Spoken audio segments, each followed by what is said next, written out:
A radical equation is an equation where the variable is underneath the radical. There is a process that we can use to solve a radical equation, and the first thing we have to do is say what are the restrictions on that variable. So what can x not equal? So we're going to set this radicand so that it's greater than or equal to 0, and in this case x is just going to be greater than or equal to 0 in order for that to be a real number.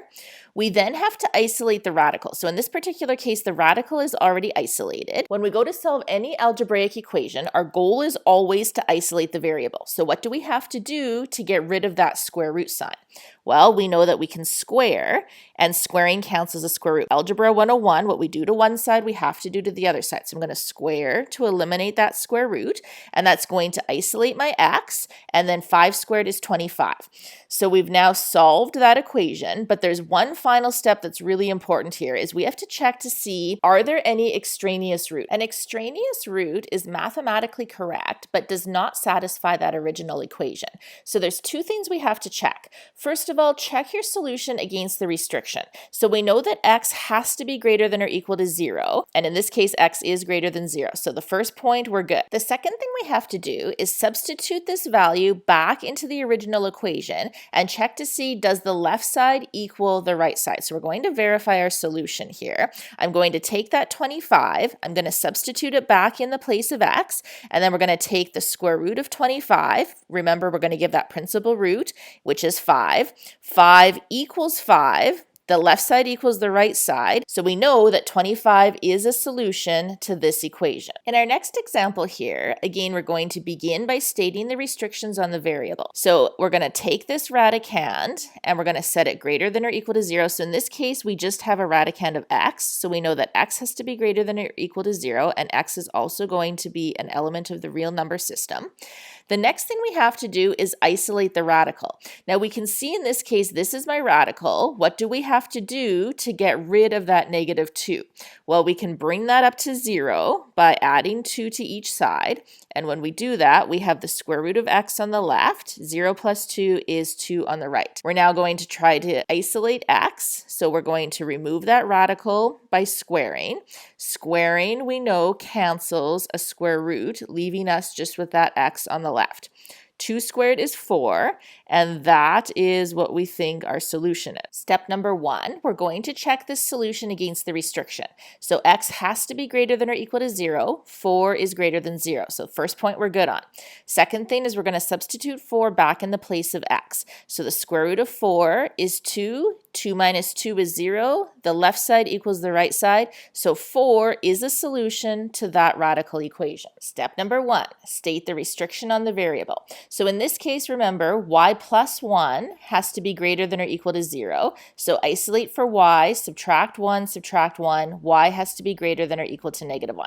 Now you probably don't need to be writing this down. You should be able to look at this and get the restriction, mentally isolate y, and that's the restriction. Second thing we're going to do is isolate the radical. So again, on the left side of that equal sign, this radical is isolated. So we're now going to remove that square root by squaring both sides. So squaring cancels the square root. 2 squared is 4 on the right.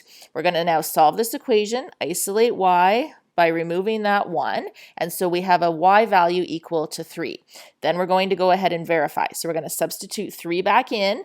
3 plus 1 is 4. The square root of 4 is 2, so the left side equals the right side. All right, z divided by 3 plus 1. That entire radicand, because it's a square root, has to be greater than or equal to 0.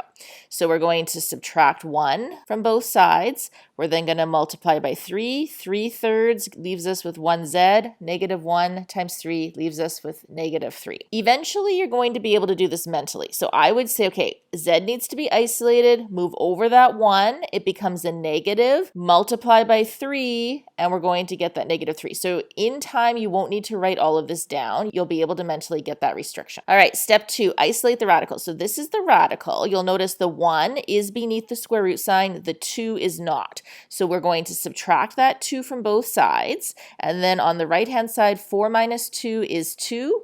We're now going to square both sides to eliminate that radical. And again on the right, 2 squared is 4. We're going to begin by removing any piece that we are adding or subtracting. We're then going to multiply in order to isolate z, and z is equal to 9. Now verify this. 9 is greater than -3, and then substitute this back in. And again, you'll be able to do this mentally as time goes on here. 9 divided by 3 is 3. 3 plus 1 is 4. The square root of 4 is 2.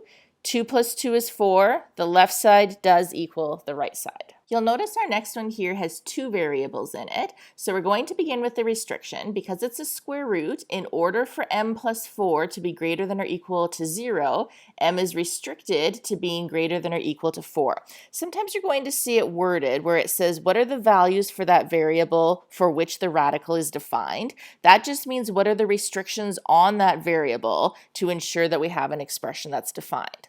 The next thing we're going to do is isolate the radical. So we can see that in order to get the radical by itself on the left, we need to remove that positive 8. So I'm going to subtract 8 from each side. And when we do that, we end up with that. In order to get rid of that radical, we're going to square both sides. Squaring is going to cancel the square root on the left, and then on the right we have to square this as a binomial, so we're going to FOIL this out here. So remember, we're squaring the first term, doubling the product. -8 times m is -8m times 2 gets us that -16m, and then -8 times -8 gives us a positive 64. And at this point I can see that I'm going to have a quadratic equation because this is degree 2. So what we need to do now is move all terms over to the side where my squared term is positive. So I'm going to move everything over to the right. And when we do that, we're going to end up with 0 on the left. It's really important that you put that 0 there. This is what makes it an equation that's solvable. And now there's a couple ways we could go about solving this. I would check first of all to see if this is factorable, because that's going to be easier than using the quadratic formula. So because it's a trinomial, there is no greatest common factor. Multiply a and c together. So we're looking for those two numbers that multiply to get 60, add to get -17, and it is factorable. So we're going to go ahead and factor that. And then we're going to set each factor equal to 0, and these are the two solutions we think we have. Now, both of them happen to be greater than or equal to 4, but if you substitute them back in, you're going to see 5 plus 4 is 9, the square root of 9 is 3, 3 plus 8 is 11. That is not equal to 5. So that 5 happens to be an extraneous solution. So we're going to just indicate that's extraneous. If I substitute that 12 back in, 12 plus 4 is 16. The square root of 16 is 4. 4 plus 8 is 12. 12 is the value of m that we substituted in. Now, in terms of this extraneous solution, m is equal to 5. I know at this step here that when I square root this side, I'm going to get a positive number. If I were to put a 5 in here, 5 minus 8 would give me a -3. And so right away I can see that 5 is not going to work. Extraneous solutions sometimes come about when you square. So you can see that if I were to substitute 5 into this line, the left side equals the right side. The same thing here, the same thing here. This is the point at which we develop that extraneous root, and it occurs because when we square, we can sometimes produce a second solution that when we substitute back into the original, we won't get the left and right side to balance. All right, so let's try another one. So in terms of the restriction, it is a square root. 5 minus n has to be greater than or equal to 0. So I would probably just take this and then move the n over so I can see that n is going to be less than or equal to 5. If you want to do it where you subtract 5 from each side, divide out that -1, and then just remember when you divide by a negative, you flip that inequality, so we end up with the same restriction. We're then going to isolate this radical, and the same thing, because we have a minus and then that radical, I would probably just add that radical to bring it over, and then I would add 7 to bring that over to that side. I'm going to eliminate the square root by squaring each side, and remember, you have to square this as a binomial. That gives us a quadratic, so we're going to set it equal to 0. Check first of all, is it factorable? If it is, set each factor equal to 0 and generate your two solutions. And then again, we can see at this point here, when I go to square root this side, I know that I'm going to get a positive value. So So this also has to be positive. If I were to put a negative 11 back in here, negative 11 plus 7 isn't a positive value.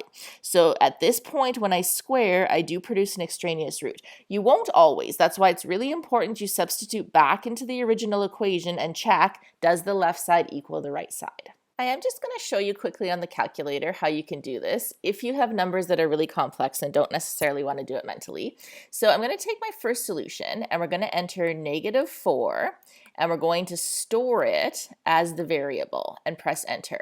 And then I'm going to enter the left side of the equation exactly as I see it. So the variable minus the square root of 5 minus the variable. Now, if there was anything after that, instead of an equal sign, you would right arrow to get out of that radical. If you have a TI-83 calculator, you'll need to close the bracket. You'll notice a bracket will pop up when you hit that square root. Now, we need it to equal negative 7. If we press enter, it does equal negative 7, so that solution is good. Now, I'm going to try the second one. So we're going to go again, negative 11, store it as the variable, press enter, and then I'm going to go the variable minus the square root of 5 minus the variable equals, and again I'm looking for negative 7. I don't get it. So because when I substitute it back, left does not equal right, I know that negative 11 is extraneous. And the last thing we're going to do is take a look at how you would solve a radical equation if you had two radicals within that equation. So I can see that they're both square roots. So in order for this to be greater than or equal to 0, x has to be greater than or equal to 1. And in order for this to be greater than or equal to 0, x has to be less than or equal to 5. So again, I would probably just move that x over there. Now, we have two restrictions. Which one do we choose? We're going to think about a number line here. So on the number line, I know that x can be equal to 1 or any value greater than 1. I know that x can be equal to 5 or any value less than 5. I'm looking for the double arrow because that is going to satisfy both restrictions. So any number in between 1 and 5, including those values, is going to satisfy both. If I choose something, let's say that's less than 5, let's say I choose negative 2. So negative 2 is down here. Negative 2, if I substitute it back into this radical, minus 1 gives me negative 3. That's not going to work. If I choose something over here, so let's say I choose a 10, 5 minus 10 is going to be negative 5. That's not going to work. So you want to think about a number line and you want to choose that double arrow. So in this case, in order to satisfy both conditions, x has to be greater than or equal to 1, less than or equal to 5. And now we have to eliminate each of those square roots. So we're going to square both sides, and squaring is going to cancel out each of those square roots, leaving us with this. And so we can see that we have a linear equation. We're going to move the variables to one side. So I would probably move the one with the smallest coefficient. It eliminates having to potentially divide out negatives down the road. So we're going to add x to get 2x. I'm then going to move over this 1. So I'm going to add 1 to 5 to get 6. Divide out that 2 on both sides, and we think x is equal to 3. We're going to verify this. 3 is in between 1 and 5, so we fit the restriction. And then let's substitute this back in. 3 minus 1 is 2, so we have the square root of 2 on the left. 5 minus 3 is also 2, so we have the square root of 2 on the right. Very last question. All right, so let's start with the restriction. I know that this particular radicand, in order for it to be greater than or equal to 0, x has to be greater than or equal to 5. This particular radicand, in order for it to be greater than or equal to 0, then x has to be greater than or equal to negative 4. And again, if you take a look at the number line, we want the double arrow because that will satisfy both conditions. So I can see that the one I want to choose is x is greater than or equal to that 5. I need to isolate the radical, but the problem is I have a radical here and a radical here. This is already isolated. If I isolate this one by moving it over or subtracting the 9 or however I want to isolate it, I'm now putting something on the other side. So it's impossible in this case to isolate both radicals. So what we're going to have to do is eliminate one of those square roots first of all, and then deal with the second one down the road. So I'm going to square in order to get rid of that square root. And then over here, we have to square this entire thing as a binomial. So what we're going to do is we're going to be left with this x minus 5 on the left. And now we're going to square the first term to get 81. We're foiling this out. So if it actually helps you in the beginning to write out the brackets and then go through that process, you can. Double the product. 9 times -1 is -9, times 2 is -18, and that radicand is going to stay the same. And then we're going to have a negative times a negative becomes a positive. And when we square this last term, we're going to eliminate that square root and get that x plus 4. So again, you can write out the two binomials and FOIL to see that this is what we will simplify down to. So let's clean this up by gathering some like terms here. So I can see I have a positive x on the left and a positive x on the right. So when we subtract those, they're going to end up canceling out. And then I've also got some like terms here that we can combine. So let's combine 81 plus 4 is going to give us 85.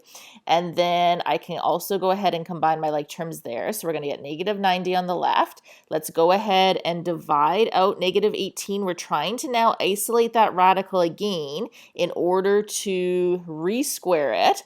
So now we're going to go ahead and square the radical, square that other side. 5 squared will give us 25. Squaring cancels the square root. Subtract 4 from each side, and we're going to get an x value of 21. Now, we have to verify this. So 21 is greater than 5, and when we substitute it back, we're going to have 21 minus 5 is 16. The square root of 16 is 4. If I put in 21 here plus 4, I get 25. The square root of 25 is 5. 9 minus 5 is 4. So we're checking, does the left side equal the right side? And it does, so that's our solution.